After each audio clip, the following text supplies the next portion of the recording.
동아일보의 일면 머릿기사 반탄 2명 대 찬탄 2명 국민의힘 경선이 4강 압축됐다. 김문수, 안철수, 한동훈, 홍준표 이 4명은 가나다 순서입니다. 대선 경선의 1차 컷오프에 4명이 통과했습니다. 제가 그 국내 뉴스 특히 정치 뉴스 할 때는 딱히 코멘트를 좀 자제하려고 애는 씁니다만은 그럼에도 불구하고 삐져나온 코멘트는 어떻게 할 수 없고 예상을 좀 가급적이면 자제하려고 그러는데 솔직히 말씀드리면은 많은 사람들이 그러했듯이 저도 이 안철수 자리에 나경원이 들어갈 거라고 생각을 했어요. 사실은 그래서 국민의힘 경선 참 재미없다, 노재미다라고 생각을 하기도 했어요. 근데 이 자리에 제가 나경원 의원이랑 제가 싫어한다거나 이런 거 절대 아닙니다. 나경원 의원님 혹시 이거 보시더라도 제 누나 좋아하는 거 알죠? 제가 이게 누나가 미워서 이러는 거 아닙니다. 그 안철수 의원이 들어가는 걸 보고 처음으로 국민의힘 경선이 재밌네 라는 생각을 했어요. 정말 이 열심히 뛰는 후보님들한테 죄송하지만 저는 진짜 국민의힘이 재밌네 라는 순간을 어제 나경원 의원 빠지고 안철수 의원이 딱 발표되는 순간 처음으로 느꼈어요. 노잼이 잼으로 바뀐다. 굉장히 티핑 모먼트가 될 수도 있었어요. 있었어요는 너무 단정적인 과거형이고 잘 만들면 티핑 모먼트가 될 수도 있습니다. 티핑 포인트가 될 수도 있습니다. 그래서 앞으로 좀 재밌게 봐볼까 싶습니다. 일단 이제 좀 갈 길이 바쁘죠. 29일에 2차 경선을 합니다. 과반 득표자가 나올까 싶긴 해요. 그러면은 이제 안 나오면 다음 달 3일 후보가 확정되는 이런 일정이 되겠습니다. 이제 한 열흘 정도 남았죠. 열흘 정도 후면은 국민의힘의 대선 후보가 결정이 됩니다. 자, 이런 뜻밖이다라는 거는 뭐냐? 윤 비판 여론이 국민의힘의 1차 경선을 갈렸다. 이거 조선일보의 일면 제목입니다. 누구누구가 어떻게 올라갔다, 4강이다 이런 말 대신에 일면 제목이야. 스트레이트 제목이 아니라 마치 해설 박스 제목이죠. 윤 비판 여론이 국민의힘 1차 경선을 갈렸다. 지금 그러면은 이 판을 뒤흔들 변수는 무엇이냐? 결국은 이거다. 어떻게 보면은 사실은 지난 몇 달 사이에 어떻게 보면은 정답이 딱 정해져 있는데 잠깐만 참 정해져 있는데 이게 정해져 있는데 길을 쓰고 정답만 피해서 정답 딱 2번에 있는데 길을 쓰고 1번 내지는 3번 내지는 4번만 찍는 일부러 막 이렇게 시험 망치려고 작정한 어떤 이런 후보들 마냥이 아니라 수험생 마냥 이런 움직임을 보였던 게 아닌가 싶었는데 모처럼 좀 정답 좀 찍어 보려는 노력은 보인 게 아닌가 싶은 생각도 있습니다. 다만 규칙이 바뀌죠. 여기서부터는 이제 2차 경선부터는 50% 50%입니다. 이게 당, 일반. 이 조항이 또 이제 어떻게 작용을 할지. 그러니까 결국은 사실은 이론적으로는 저는 일반 여론조사가 들어가는 게 맞지 않다고 생각해요. 이론적으로는 저는 당이 결정하는 게 당의 후보잖아요. 당에서 결정하는 게 맞다고 생각해요. 이론적으로는.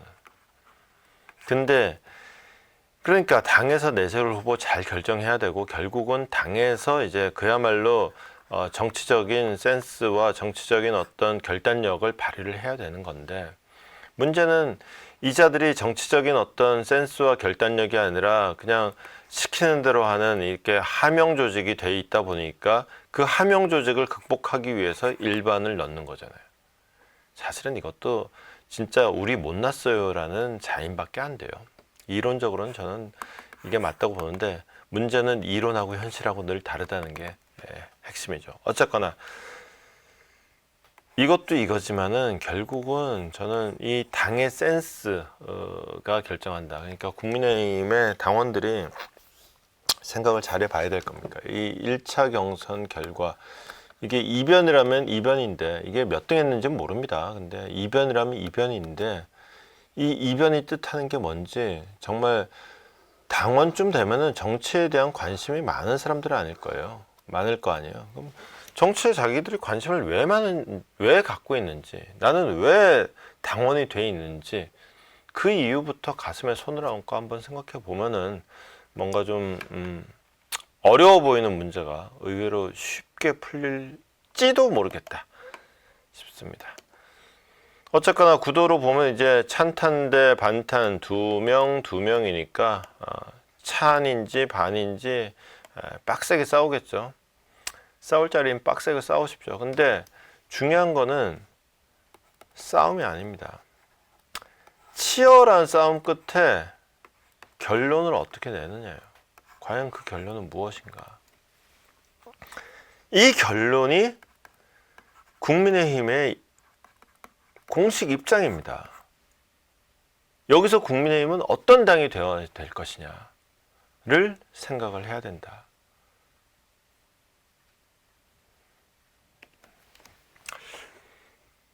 기대해 볼게요. 일단 솔직히 잘 보지도 않았었는데 갑자기 보고 싶어졌어요. 조선일보의 사설입니다. 마지막 문단만 제가 요만치만 그냥 읽어드릴게요. 지금 국민의힘 경선은 이 같은 퇴행적, 더 키울 수 있어요. 더 키워지진 않구나.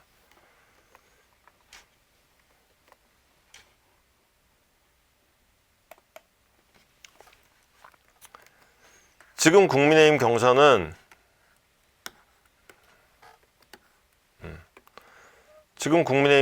이 같은 퇴행적 논란을 뒤집는 결과로 볼 수 있다. 지금 국민은 국민의힘이 탄핵과 윤심 논란에서 벗어나 완전히 쇄신하기를 바라고 있다. 비상계엄 이후 계속된 정치적 혼란을 일단락 짓고 앞으로 나아가는 모습을 보여달라는 것이다. 이번 1차 경선이 국민의힘의 변화 가능성을 보여주는 계기가 되길 기대한다. 조선일보 사설이었습니다. 읽어드렸다는 것은 제 뜻도 크게 다르지 않다는 의미도 되겠죠.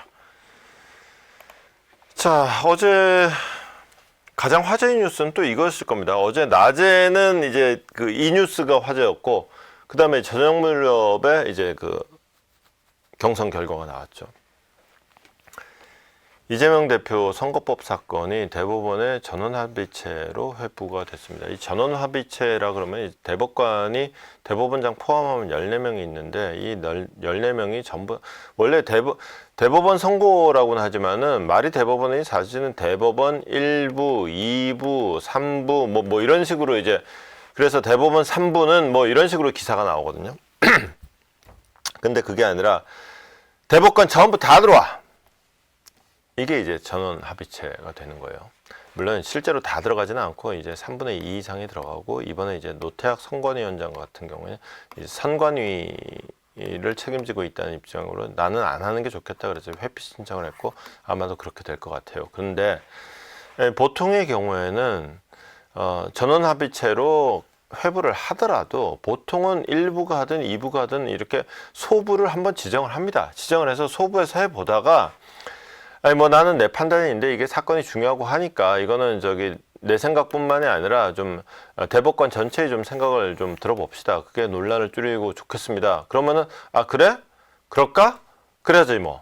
그게 이제 보통 이렇게 되는데, 이 과정을 아예 생략하고 곧장 전원합의체로 간 거예요. 그러면은 과정 하나가 생략이 되니까 시간이 단축이 되겠죠. 그러면은 이게 잘하면은 대선 전에 혹시 결과가 나오나 싶은 거죠. 이게 1차 포인트, 2차 포인트. 여기서 그럼 만약에 무죄가 되면 깔끔하고, 유죄가 되면은 이것도 깔끔합니다. 둘 다 깔끔합니다. 무죄가 되면은 뭐 만세, 유죄가 되면은 망했다. 그럼 결국 핵심은 이제 유죄 무죄는 차치하고서라도 시점이 이제 대선 전이냐 후가 되느냐. 그 다음에 이제 대선 혹시라도 대선 후가 된다.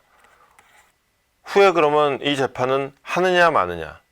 한다 그랬을 때 유효기간은 그러면 소급해서 그러면 너 당선 무효. 그럼 대통령 선거 또 다시?